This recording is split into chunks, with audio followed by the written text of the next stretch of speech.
Yes, Yes, ma'am. ma'am. So this is how our first block is titled, General View of the Nature of Language. So the block begins with the definition of language. Let's see a definition by Oxford Dictionary. Language is actually a system of communicative words used by a community.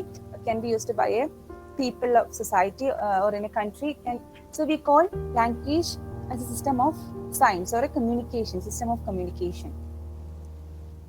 Almost similar definition is given here. Language is a system of sounds, words, pattern, etc. used by humans to communicate thoughts and feelings. So next question is, how did language originate? There are many theories which tell us about the origin of language. The first one is divine. So have you read the first block? Let me ask you that. Have you read the first block? Anyone? Yes, ma'am. Yes, ma'am. Yes, ma'am. So you must have gone through this part, the divine source theory, the natural sound source theory. Yes, divine source. That Yes, means ma'am. Saraswati, that Adam and Very that good, one. very good. That means human language originated as a gift from God, or rather, language was created by God. Yes, in Hindu In Hindu mythology, tradition, that we is call mainly from Saraswati the Saraswati. goddess of language. Very good, Yes, Saraswati. In Bible, it said that when God created Adam and Eve, He blessed them with language. yes, So yes, that is ma'am. the first theory. Then there is something called the natural sound source theory. This explains From bird onomatopic sound. words. Yes, Yeah, the first words were imitations of natural sounds like cuckoo, hissing of the snake, buzzing of the bees. yes, So yes, ma'am. that means there were basically onomatopic sounds. Then next one is ding dong theory. What do you mean by ding dong theory? Proposed And by Max Muller. Language is, again, you must have seen this ding dong theory. So language is originated out of a natural correspondence between object of sense perception and the vocal noise. So whenever you receive an external impression, you give it a vocal expression. Suppose when you hear the ringing of the bells, you naturally say ding dong, ding dong. That's why the theory is titled ding dong theory. So there is a natural correspondence between object of sense perception and the vocal noise, which were part of human reaction. that means every the sudden reaction is comes under ding dong theory. That means. That means whenever you get an external impression, you try to give it a vocal expression. When you Yes, hear, when you listen to the ringing of a bell, you naturally give the response as ding dong. yes, ma'am. Okay. The fourth one is Yohiho theory. That's not given in your textbook. Yohiho theory means a language emerged from instinctive noises made by humans who are involved in collective rhythmic labor. That means language is a result of a rhythmic chant. So when people were involved in a heavy work, they will be making some grounds like heave. They will be making some grunts. So language originated out of collective labor or rhythmic chant when human beings were involved in collective labor. When they were pulling a wood, they they must have made a sound. The language originated from collective labor. Okay. Yes, Next one is Tata theory. Again, as the name suggests, language came from the use of tongue and mouth gestures to mimic manual gestures. Tata. When you say, when you bid goodbye to someone, you might say Tata. It's the use of tongue and mouth gestures. You are combining tongue and mouth gestures to mimic manual gestures. That is Tata theory. Then next is poo poo theory, that is given in your textbook. mimicry actually comes under natural sound source theory also, ma'am. It comes under poo poo theory. It comes under natural sound source theory also. When you try to Yes, mimic other sounds, yes, especially the yes, sounds ma'am. of nature. Hmm. Not if you are just mimicking another person's sound, it won't come under natural sound source theory. If you are Yes, mimicking a sound from nature, that will come under natural sound source theory. yes, ma'am. So next is poo poo theory. Again, you can see that a feeling of contempt. This theory is sarcastically titled poo poo theory. Scornfully, his contemporaries of Darwin scornfully called this theory poo poo theory. That means language he said that language is developed from a primitive form. That means it was an expression of emotion. That means when you when you have a feeling of contempt, you would use poo poo. So it was an attempt of man to express his emotion. Okay, that is why this theory is titled poo poo theory. So language emerged as a need for man's expression of emotion. That means all these poo poo tata, these are all same, ma'am. No, in Tata theory, you are combining both vocal sounds as well as gestures. Oh, yes. Okay. Hmm. So poo poo theory can be explained only in terms of your expression. That means sounds. Yes, ma'am. So in gesture theory, we are involving only gestures, or gestures preceded speech. So language was developed from gestures, which were the primitive form of communication, as opposed to vocal signals. So it evolved from manual gestures. So gestures preceded speech. Then last one is Lala theory. Lala theory, again, doesn't it sound very musical? Anyway, this theory says that language was born out of human need to express music, poetry, and love. That's why it is given the name of Lala. So music, we can even say that music preceded speech. So that emotion inspired music. So when they try to express it through music, then that is how language originated. That becomes the predecessor of language. That is what you mean by Lala theory. I hope this idea is clear. Yes, ma'am. So this question was asked many times. Explain the theories of the origin of language. Next question, this is also a very important question. It's very simple. At the same time, this question has been asked many times. Characteristics of human language. This question was asked as an essay question. Okay, so this is very important. It's very simple also. So what all things that distinguish human language from animal communication? What all are the features of human communication? First one is use of sound signals. What do you mean by that? We use sound signals. That is the most important characteristic of human language, as you all know. But you can't say that this is unique only to human beings. But we can say that this is very unique to human beings just because we use a lot of sound signals. Yes. Okay, then so this is a very important. So this character is, even though we can't say that this is completely unique to human being, but still it is a very important characteristic of human language. That is use of sound signals. Next one is arbitrariness. That is again very That means unique to not human. everyone using the sound signal, every living being, but the human has a maximum sound capacity. That means Not different types of. maximum. They have found infinite possibilities. Yes, ma'am. Okay. So animals will be following a particular pattern of signals, but in case of human beings, they are creating new sound signals every day. Yes, The yes, ma'am. possibility is unlimited. Yes. Then next is arbitrariness. Again, this concept is very important because the next unit is dealing with structuralism. There also this concept becomes very important. That will come as a very important part. So arbitrariness. What do you mean by arbitrariness? No logical relationship There is between very good. word There and is the signifier and signifier. very good. There is no natural connection between the signifier and signified. Right. There is no connection between what we mean and what we say. Yes, semantic and But in the pragmatic. case of but in case of animal, they will be using they will be simulating a particular sound which would be naturally connected.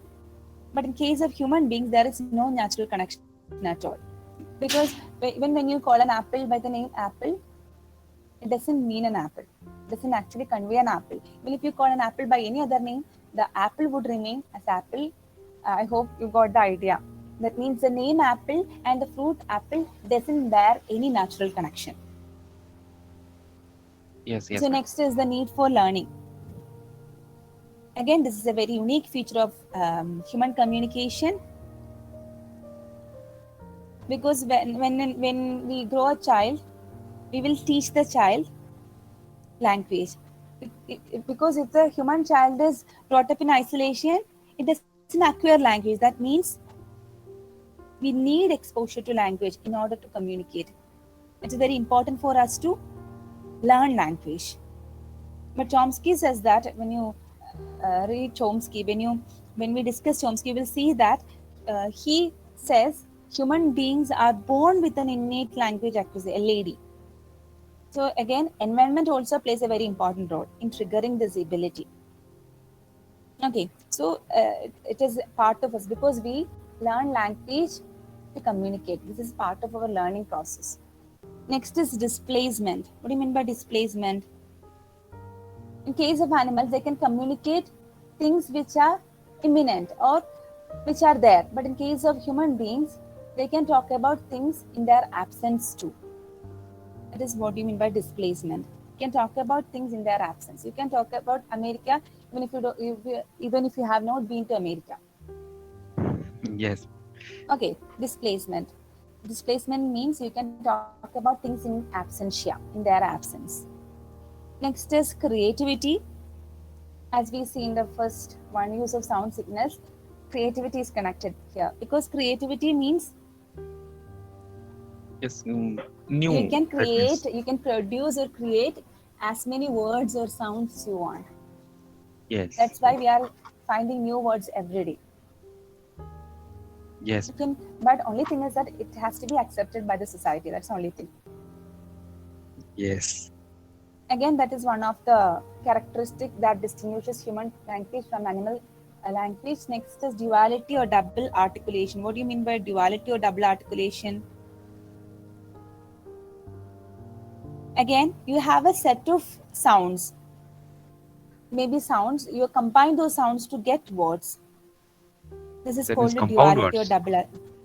No, you have a set of sounds and you are combining those sounds to form words. This Yes. double layering of language is called a duality or double articulation.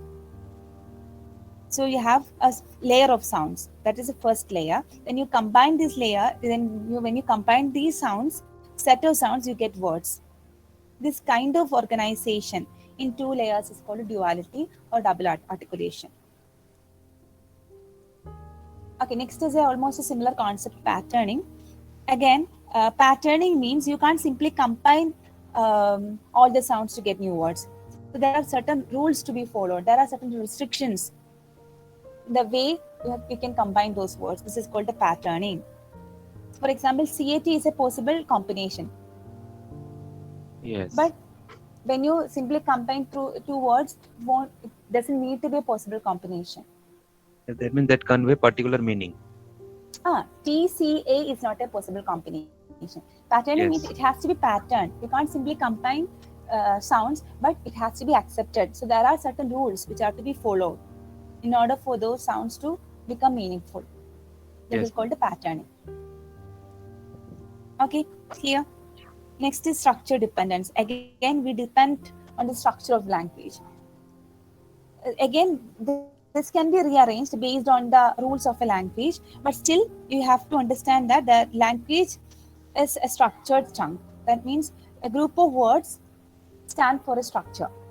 So that has to be arranged in a particular way. For example, in English, we arrange the subject in the first position, followed by words and object. That's how we arrange the words. That means patterning and structure dependence same, but patterning is Here it's particular word. it's on a higher level. Yes. Sometimes you can use passive voice to denote active voice. Passive voice is another version of active voice. That way also you can produce the same sentence. Yes. I saw Same meaning. he was seen by me. Yes, That ma'am. shows. That means that is again a acceptable structure. Yes. Okay, so you can arrange this structure according to the rules of language. Structure means group of words. So this group of words can be arranged according to the rules of language. An example is passive voice. Yes. So other characteristics are reciprocity. Reciprocity means a person, a speaker can also be listener. Then next is rapid fading. That means auditory signals are transitory. They can disappear, they can vanish quickly. Next is spontaneous usage. You can speak without any compulsion. You don't need to be forced to speak. Then turn taking, again as in the case of reciprocity, you take turns while you speak. The next is specialization. That means vocal signals are used for communication purpose only. They don't serve any other purpose like breathing, feeding, etc. Then next is complete feedback. Since you can be the speaker, since you are the speaker or you can be the speaker, you get the feedback that time itself. When you say Yes. something, you'll get immediate response. That is complete feedback. Yes. Okay. Now moving on to our next unit that begins with structuralism. Structuralism. So this is a very important area. This question has also been asked many times. This is a very Yes, important ma'am. question.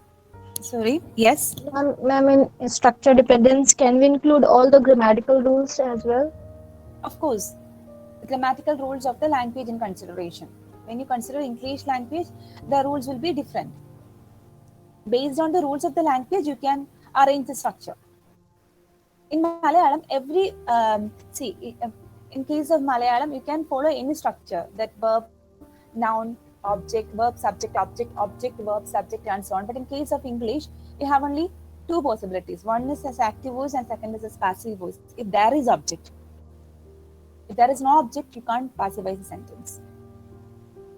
Okay, so it does not include all the grammatical rules, like basically passivization process is included here. See, I'm talking about the structure of language. Structure of language is formed based on all these rules. Okay, See, ma'am. when you speak a language, you should know the rules, and only you can produce sentences.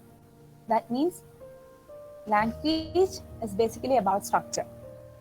Then what I told you was that if you want to have a structure of language, if you can have a different structure of language, but for that you need to check whether the rules permit for you to have the other structure. So Okay. if the language permits only one structure, you have to follow that. If the language permits multiple structures, of course you can do that. So the structure is dependent on the rules of the language. Maybe for English, it won't allow for many combinations, but in case of Malayalam, it allows for you to have many combinations. For example, I told him can be expressed in many ways. Told him I, but in English it's not possible. Told him I, him, told I. These combinations are not at all possible. There are only two combinations possible. One is I told him, he was told. Okay, ma'am. I Is there got it. Okay. Thank you, ma'am. So moving on to structuralism. Structuralism again is a school of thought that was developed in the 20th century in France, educated through Strauss anthropology structural. He was while he was studying the anthropological structure. That means he had some studies based on the anthropology. That means he studied the myth of different places. He understood that they all share something very common. In case of incest, I hope you are familiar with the concept of incest. Incest means marrying of same blood. That is called incest. Yes, we have read that in Hamlet, when his mother marries with his Incest means uncle. marrying same blood is incest. So when he studied the incest, when he studied the nature of incest, he could see that that pattern is common to many places. So there he could see some structure. So he came up with the theory that you can, this structure, the language or any human sciences can follow structure. Or language, even any the structure doesn't need to be followed by objective human sciences. Rather, anything can have a structure of its own. When incest, it's a very basic concept. Even incest follows a structure. So when you look at the relationship between people in certain community, you can see that they can marry their uncle's daughter or uncle's son. That is a kind of incest. But in Greek, they used to marry their own brother. Cleopatra was asked to marry her own brother. That means incest was there, but that is still existing in different forms. So he could find a common pattern that connect all these customs. So there he could find that everything follows a structure. Even human sciences have got a structure of its own. Human sciences means can be anything: art, painting, music, they all come under human sciences. Economics, history, they all come under human sciences. Earlier we used to call science only, we used to apply science only to maths, chemistry and physics and so on. So later this human sciences also came under an objective field of study. Is the idea clear? Human sciences used to be not objective at all. It was rather subjective. But with his studies, with Levi-Strauss studies, human sciences was established as an objective area. Is the idea clear? So when you study music, or rather we can take the example of myth. If you study the myth of different locations, of different cultures, you can see that they all share some common, they all have certain things which are very common. For example, if you take the case of Santa Claus, you can see that pattern comes again in the case of Mahabali. Have you heard of Mahabali? Yes, ma'am. Yes, ma'am. He again comes once a year to visit his subjects. Just like that, Santa Claus is a part of myth which tells us that he comes every year. Again, in the case of Krishna, these are studies which I haven't made, but these are studies which are there. Like there are many things that connect Krishna with Christ. Both of them were shepherds. So that these are kind of links that connect the myth. So you could see that myth again come under a human science. Earlier, they were not at all objective. They were not at all autonomous. So they were not at all important also, because since they were considered as subjective, they were not given any importance in the universities. But once studies came with the conclusion that even they can be objective, these areas were taken seriously, like in art or music. These areas were these areas got relevance. Clear?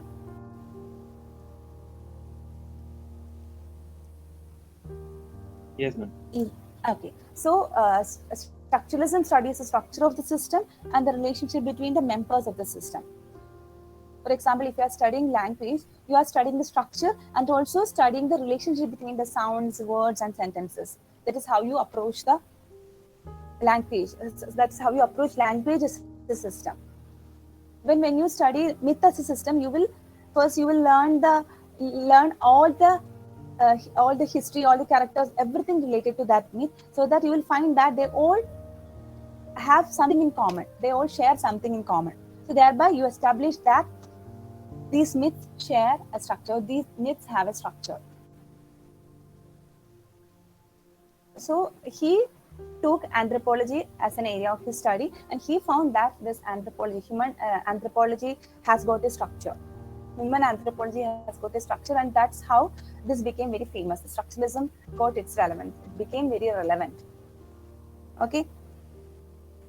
Structuralism, we study the system as it got a structure, and we also study the relationship between the members of the system. The members of the system, in case of language, would be the sounds, or can be the words, can be the sentence. Okay. Earlier, language was not at all considered objective. It was just subjective, because language was part of communication. You don't need to study it. If you are expert, you can speak. That is how they thought. It doesn't need to be studied. But in the 20th century, with the advent of structuralism, these ideas have changed. Universities accepted language as a separate field or objective human science. It was accepted into universities. Yes, to purify the students of that. Yeah. Yes, ma'am. Now moving on, what is structuralism in linguistics? Again, here we treat language as total systems or connected wholes. That means we are studying language in terms of their internal patterns of connection. That means we are finding out the internal patterns, how these sounds are connected, how these words are connected, what is the structure that is followed in a sentence. That is how we study language. We don't study language as a set of isolated items. instead of studying language as language only in terms of phonology or in terms of morphology, we combine it. Okay. Again, rather than focusing only on the historical sequence of development, we study language with regard to its function in the system, how it is used now. In order to speak English, you don't need to study the evolution of English, do we? No, ma'am. So that means we study language with regard to its function in the system rather than their historical sequence of development, rather than through their historical sequence of development. Yes. So these are the two important points. First thing is that instead of considering language as a set of isolated items, we study language in terms of its internal patterns of connection. Second is we study language with regard to its function and note as a note through its evolution stages. Yes. Clear? Next Yes. is structuralism also implies an insistence on making, this is the idea I told you, it insists on making a clear distinction between historical phenomena and the characteristics of linguistic system at a given point in time. So when you study structuralism, you will see that this has to be differentiated. So you don't need to focus on how language has got evolved. Rather, you need to focus only on how language is used. What is the status of language at this given time? So there is a distinction between historical phenomena and the language, the use of language at the given point of time. Okay. We have two Yes, ma'am. names for it that I'll discuss soon. Now, structural functional linguistics, the Saussurian principle. The Swiss linguist Ferdinand de Saussure is known as the father of structuralism, and his publication, his famous publication, that is Course in General Linguistics. The title given here is his name, the Course de Linguistique General. The name is Course in General Linguistics, which was published in 1916 by his students who took lecture notes.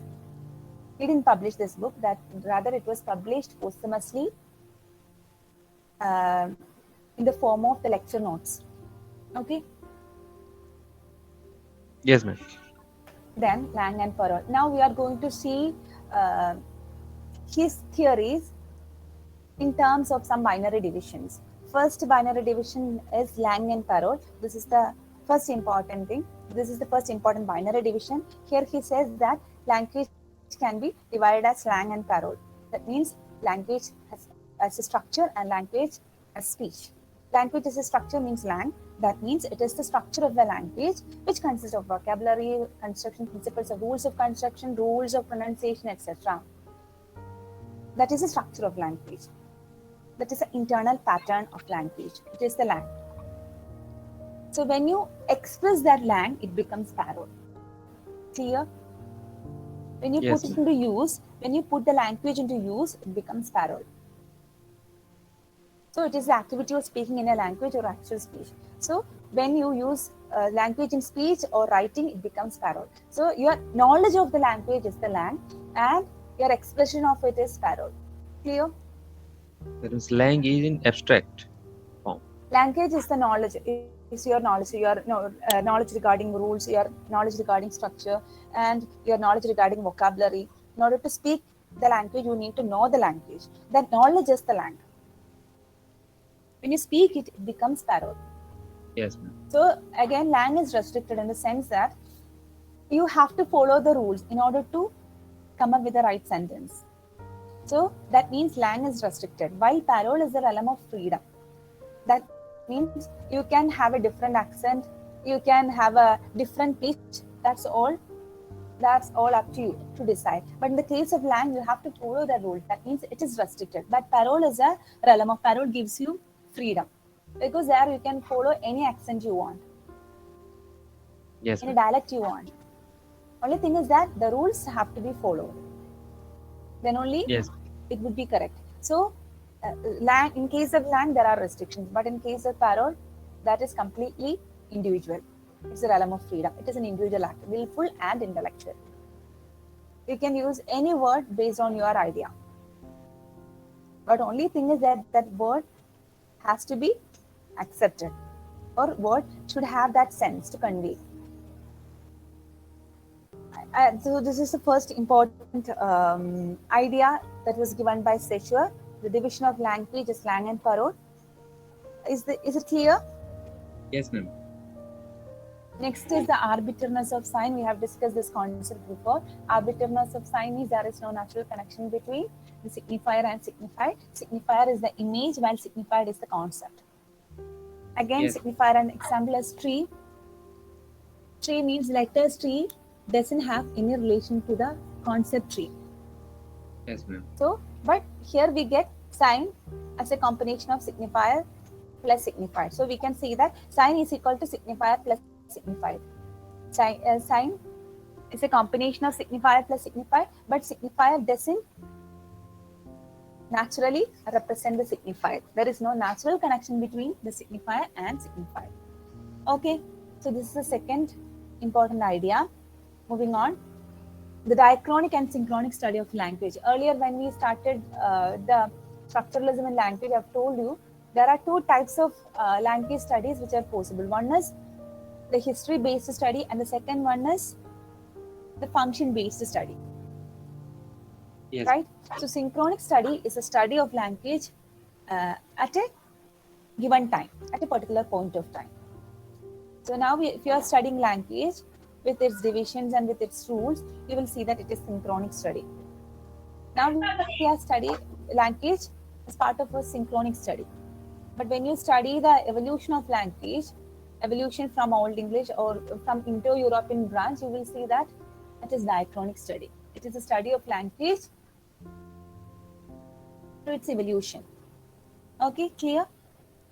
There are two types of study. One is history and one is structure. Structure-based study is what we call is synchronic study. Don't forget that. Shall we move on? Yes. So next is the opposite. Again, there is another binary division as syntagmatic and paradigmatic study. Syntagmatic means linear, while the other one means it is associative. Linear means when you are combining sounds, it is in linear pattern, right? When you are combining the letter CAT, it is syntagmatic because it is a linear relationship. It represents a linear relationship. Again, this is my cat. Then the connection between this plus is auxiliary plus my pronoun plus cat, again now is a linear relationship. It is syntagmatic. Paradigmatic, when you try to replace these words or verbs or nouns, it becomes paradigmatic. In case of a word CAT, when you try to replace C with P, it is paradigmatic. It is associative relationship. That is how we generate new sentences and words. Yes. So this is my cat. It can be, again, the same pattern can be used to say, this is my rat. English here is my cat. So all these patterns, all these sentence formations are possible just because that is how the structure of language is. So paradigmatic is associative, while syntagmatic is the linear relationship. So syntagmatic means we first of all we need to have a linear pattern, then only we can replace it. So this replacive relationship is paradigmatic. The real relationship is syntagmatic. When you try to replace those linearly arranged patterns, it becomes paradigmatic. Okay, clear? Yes, ma'am. Yes, ma'am. Now we are moving on to the next important area. See, sometimes you can have a question like American structuralism or Bloomfield.